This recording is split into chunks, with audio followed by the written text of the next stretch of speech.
O cerne da controvérsia consiste, portanto, em analisar o direito à liberdade religiosa de culto exercido pelos réus e o direito à proteção de bem cultural e material defendido pela autora ora apelante. Como se diz no artigo 5º, inciso 4 da Constituição Federal, estabelece que é inviolável a liberdade de consciência e de crença, sendo assegurado o livre exercício religioso e garantido, na forma da lei, a proteção aos locais de culto e suas liturgias.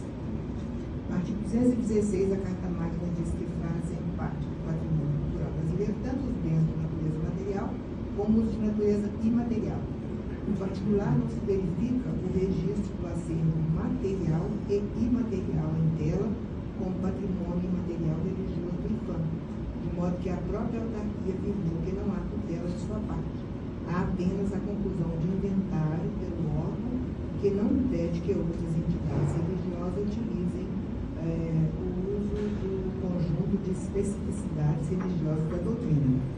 Convém destacar que, caso já houvesse o registro, o acervo religioso em questão seria caracterizado como bem cultural religioso, de natureza pública, ao qual não podem ser aplicadas as regras de direito privado.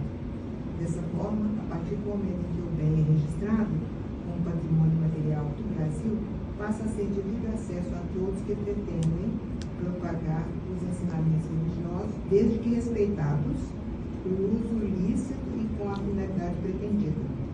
Por outro lado, não se vislumbra qualquer bem deixado pela pessoa física que criou a doutrina religiosa, sendo inviável que o acervo religioso tenha proteção intelectual ou qualquer outra proteção por parte de terceiros existentes no ordenamento jurídico para os bens privados. Logo, conclui-se que as provas carregadas aos autos não permitem eximir os réus do uso da doutrina religiosa em exame, porquanto não há registro formal do órgão competente que enquadre como patrimônio material religioso. E se houvesse, estaria na seara de domínio público, podendo ser utilizado pelas entidades que exerçam atividade de cunho religioso. Demais disso, na esfera particular, reputa-se ausente o registro do patrimônio deixado, afastando a possibilidade de proteção privada na esfera sucessória e na seara de propriedade intelectual. Eu estou reconhecendo e não promovendo e estou mantendo a sentença. Como pode? Eu sou primeiro vogal, acompanho voto eminente relatora e somos voto eminente desembargadora de Lourdes. Foi me tolhida a palavra para a sustentação? Como? Foi me caçada a palavra para a sustentação? Não. Porque foi só levantada a questão de ordem por conta de outra verdade. Se puder, por gentileza. Eu pensei que o senhor já tivesse feito toda a sustentação. Não. Então, tem a palavra? Desculpa por ter. Não me perdoe, eu agradeço. Há quem diga que a coincidência é da arma do supersticioso. Porém, nesse caso aqui específico, a doutrina espiritualista cristã, chamada do Vale do Amanhecer, juridicamente ela foi criada em 30 de junho de 1964, há 60 anos.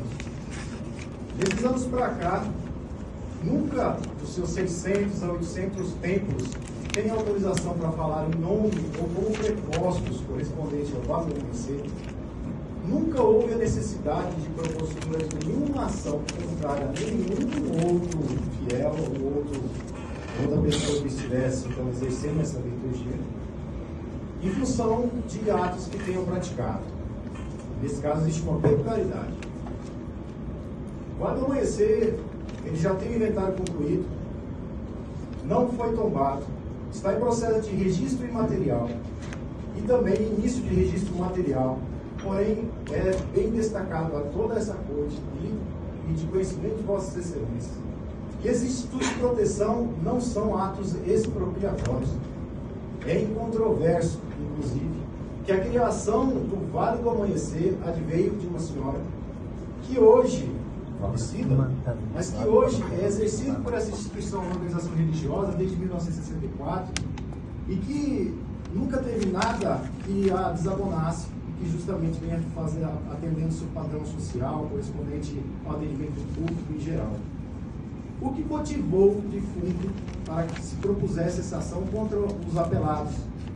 Que aí é uma questão extremamente grave, Por isso que foi enfatizado justamente na recurso de apelação desde a petição inicial.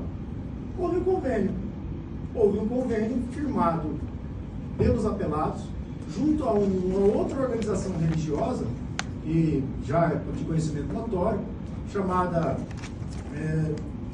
administrada pelo senhor João Teixeira, conhecido como João de Deus, e que faz a prática e uso de alguns sistemas, sem qualquer espécie de preconceitos a respeito, de alguns sistemas correspondidos às curas espirituais com utensílios cirúrgicos. O Vai do Amanhecer jamais sequer utiliza de toques em pessoas para que então possa ser atendido e levado a cada um deles no conforto espiritual. Por isso é que foi levado então à justiça, ao juiz de primeira instância, e agora não muito bem agora nessa segunda instância, o direito correspondente à autoria da criação, sem falar a respeito de registros de proteções correspondentes, aonde deve ser aplicado incontinente a lei de direitos autorais. É o seu artigo 29, que quem pode professar, quem pode então dizer em nome de alguém, ou de alguém que tenha sido o criador de determinadas obras literárias, audiofônicas, ou da maneira como possa ser então classificada, precisa de autorização expressa. Essa lei de direitos autorais, 9610 de 98, ela veio de origem de tratado internacional que transformou-se em lei em aplicação obrigatória aqui no Brasil, claro, como também